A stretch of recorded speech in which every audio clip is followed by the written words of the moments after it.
Good morning students. आज हम लोग कल जो पढ़ा था प्रतिस्थापन विधि उसी को कंटिन्यू रखेंगे। देखिए, कल हम लोगों ने प्रतिस्थापन विधि पढ़ी थी, रैखिक समीकरण युग्मों को हल करने की प्रतिस्थापन विधि के बारे में जानकारी ली थी, जिसमें हम लोगों ने ऐसे किया था कि दो समीकरण दिए होते थे और हमसे कहा जाता था उसको हल करके हल मान ज्ञात कीजिए। तो हम क्या करते थे, इस तरह से एक जगह से y का मान निकालते थे, दूसरी जगह रखते थे, या x का मान निकालते थे, दूसरी जगह रखते थे, फिर उसको हल करते जाते थे, x y के मान प्राप्त कर लेते थे। ठीक, ये सारे हम तरीके यूज किए थे इसको करने के लिए। कोई दो एग्जाम्पल लिए थे। अब हम उसी में आगे प्रश्नावली 3.3 है, उसके पहला प्रश्न लेते हैं। उससे कुछ खंड हैं जिनको हम करेंगे।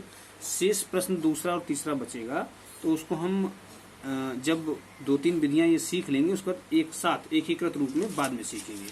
फिलहाल पहले देखिए, मैं फिर से एक बार प्रतिस्थापन विधि के जो प्रश्नावली 3.3 के कुछ प्रश्न हैं उनको लेके चलता हूं, और जो कुछ गलतियां आप लोग थोड़ी थोड़ी कर रहे थे, छोटी छोटी गलतियां, उनको एक बार थोड़ा समझाता हूं। इन प्रश्नों को मैं आधा अधूरा समझाता हूं, पूरा आप लोग करेंगे। देखिए, पहले मैं प्रश्न बताता हूं को 7वां, ये वाला प्रश्न, x माइनस वाई बराबर 12, 2x प्लस 3y बराबर 12। मैं आधा अधूरा बताऊंगा, आप इसे पूरा करेंगे कल की भांति। और ध्यान रखिएगा, जो गलतियां हुई थी मैं उनको ज्यादा फोकस कर रहा हूं कि वो गलतियां कहां पर हुई थी आपसे, और जो भी इसमें सॉल्व करने रहेंगे सवाल वो करूंगा। देखिए, सबसे पहले 7वां क्वेश्चन, इसमें हम लोग क्या करते थे, जब ये प्रश्न करते हैं तो या तो x का मान निकालते हैं या y का मान निकालते हैं। ठीक, कुछ बच्चों ने x का मान निकाला है कल, कुछ बच्चों ने y का मान निकाला। x का मान जिसने निकाला तो वो ठीक था। किसी ने y का मान निकाला है, y का, और यहाँ माइनस था, तो उन्होंने क्या किया है कि माइनस वाई बराबर निकाला है, इस x को उधर भेजा है। ठीक, आप चाहे x का निकाले तो भी ठीक था, ऐसा कुछ बच्चों ने किया, लेकिन y का मान अगर निकाल रहे हैं तो और उसके आगे माइनस है, तो थोड़ी सावधानी ये रखनी है कि जब इसका मान निकालेंगे तो हम x को उधर भेजेंगे, तो ये हो जाएगा 12 माइनस x। अब आप लोगों ने क्या किया था, ये y का मान उठा के y की जगह यहाँ लगा दिया था। ठीक, यहाँ लगा दिया था, लेकिन याद रखिए कि y के साथ अभी माइनस बचा हुआ है, इस माइनस को आप लोग छोड़ दे रहे थे, इसको छोड़ना नहीं है। अगर यहाँ माइनस है तो इस माइनस को भी उधर भेजिए, और जब माइनस उधर जाएगा तो ये दोनों चीजें हैं, इनके आगे के चिन्ह बदल जाएंगे। बदलने का मतलब है यहाँ अभी कुछ नहीं तो प्लस है, तो इस 12 के आगे माइनस आ जाएगा, और x के आगे माइनस है तो इसके आगे प्लस आ जाएगा। मतलब जब ये माइनस उधर जाएगा तो इन सभी के पदों के आगे के चिन्ह परिवर्तित कर देगा। अब ये बना जाके y का मान। ठीक, आप लोग जब कल कर रहे तो गलती ये हो रही थी कि यहीं से y का मान निकालते थे, माइनस को भूल जाते थे, इतना मान उठा के यहाँ लगा देते थे। अब इतना बन गया, फिर हम ये करेंगे, इस y का मान यहाँ रखेंगे। y का मान समीकरण में रखने पर 2x प्लस 3 गुणा y की जगह ये वाला पूरा आएगा, माइनस का 12 प्लस x बराबर 11। ठीक है, ये 2x इसके अंदर गुणा करेंगे, तो गुणा करेंगे तो पहले 3 की 12 से 12 3 36, और देखिए यहाँ माइनस है यहाँ प्लस है, तो दोनों मिलके माइनस हो जाएंगे। फिर इसकी 3 की x से करेंगे तो आएगा 3x, और दोनों के आगे इसके प्लस है तो यहाँ बीच में प्लस आएगा, बराबर में 11। इसके बाद जैसे आपने कल किया था उसी तरह इसको कंटिन्यू करके पूरा करेंगे। ठीक, उम्मीद करता हूँ उसके बाद आप लोग कर लेंगे, क्योंकि कल कर चुके हैं। अच्छा, दूसरी, पहली जो गलती थी वो गलती मैंने बता दी आपको, ये गलती हो रही थी, उसको सुधार कीजिए।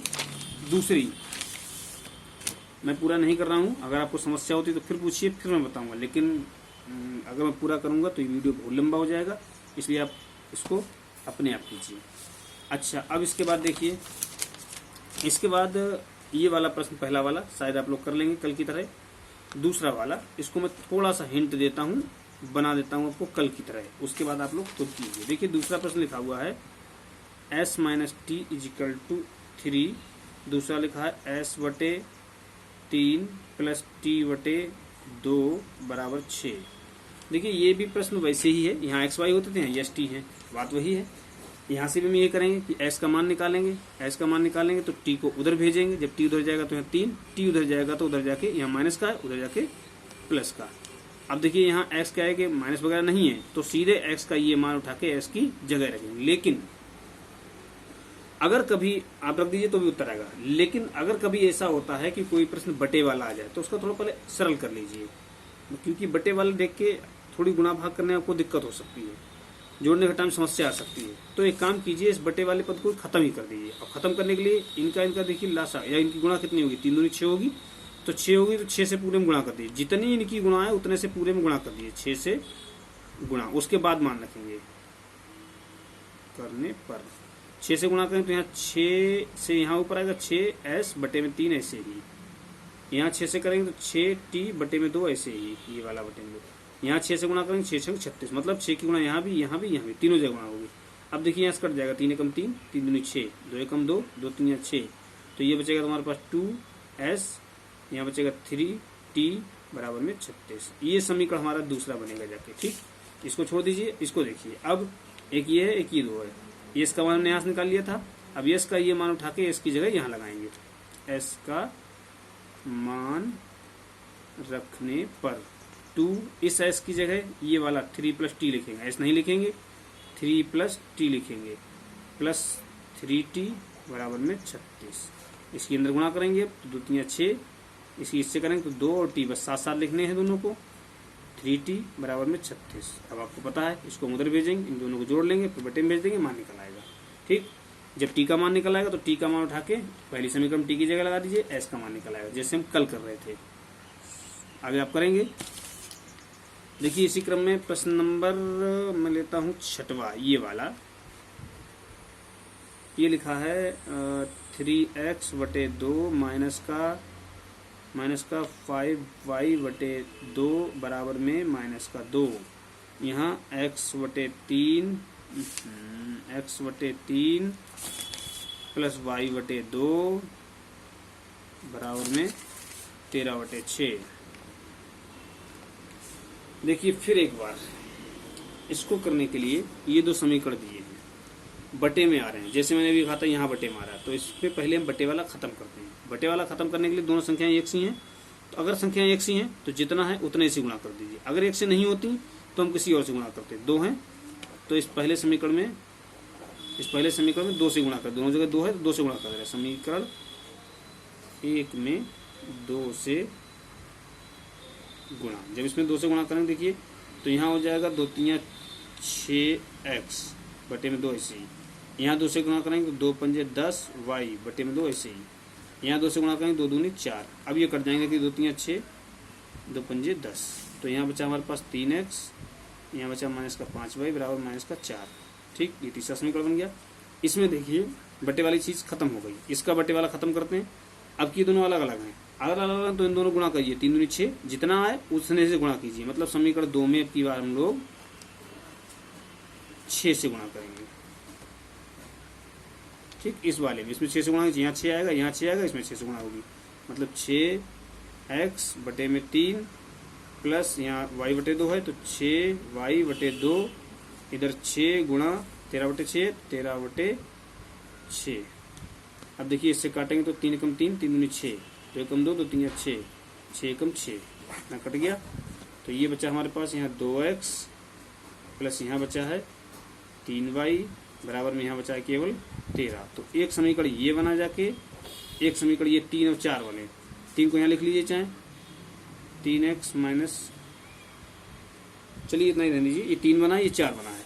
अब इन दोनों को हल करके हम x y के मान निकालेंगे। मान निकालने के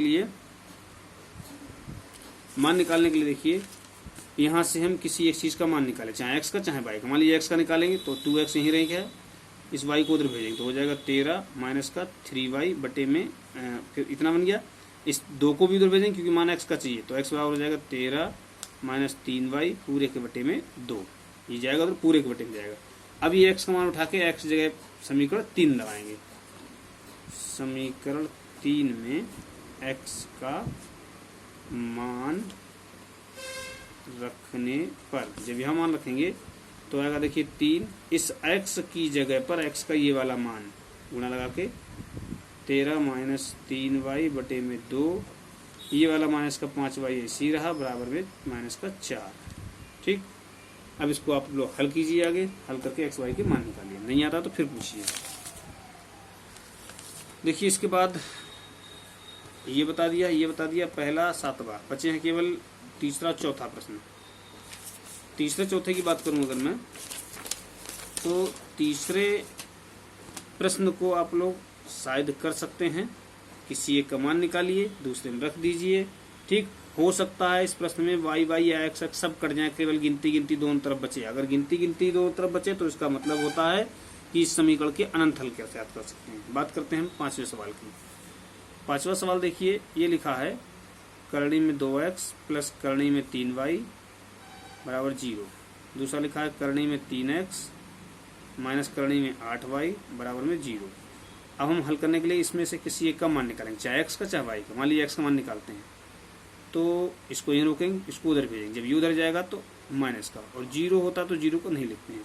मान x का चाहिए तो x बराबर निकालेंगे, तो x बराबर इसको उधर भेज देंगे। माइनस का करणी में 3y बटे में 2, क्योंकि गुणा में था इसलिए बटे में पहुंचा। ये पहला बना। दूसरा समीकरण हमारा दिया हुआ था करणी में 3x माइनस का 8y करणी में बराबर में 0। अब हम क्या करेंगे, इस x का मान ये वाला उठा के x जगह यहाँ लगाएंगे। x का मान रखने पर जब मान रखेंगे तो करणी में 3 x की जगह ये x मान माइनस का करणी में 3 बटे में 2 y माइनस का करणी में 8 y बराबर में 0। देखिए इसको हल मत कीजिए अगर बराबर में 0 है, सीधे y दोनों जगह y को कॉमन निकालिए। यहाँ बचेगा करणी में 3 बड़ा माइनस करणी में 3 बटे में 2 माइनस का यहाँ ये y निकल गया यहाँ, तो करणी में 8 बराबर में 0। मान y का चाहिए तो इस पूरे को हम उधर भेजेंगे। जब ये उधर जाएगा तो पूरा 0 के बटे में पहुंचेगा। करणी में 3 गुणा माइनस करणी में 3 बटे 0 माइनस का करणी में 8, और 0 के बटे में कुछ भी हो तो उसका पूरा मान 0 ही आता है। y की वैल्यू 0 आ गई। ये y का मान उठा के समीकरण 1 में रख दीजिए। समीकरण 1 में y का मान रखने पर जब 1 में रखेंगे यहाँ तो x बराबर देखिए आएगा हमारे पास माइनस करणी में 3 बटे में 2 y लिखा है। इस y की जगह y की वैल्यू 0 रखेंगे। अब 0 किससे गुणा करेंगे, और 0 की किसी से भी गुणा करें तो सदैव 0 आता है। मतलब यहाँ x का मान भी 0 आ गया, y का मान भी 0 आ गया। यही हमारा उत्तर आ गया है। अब आप ये प्रश्न जो बच्चे मैंने आधे अधूरे किए हैं उनको आप कीजिएगा, इसको दोबारा फिर लगाइएगा, और अगर कोई समस्या आती है तो दोबारा फिर पूछिएगा। बस ध्यान रहे माइनस प्लस की गलतियों से बचने की। आप लोग फिर दोबारा पूछिएगा।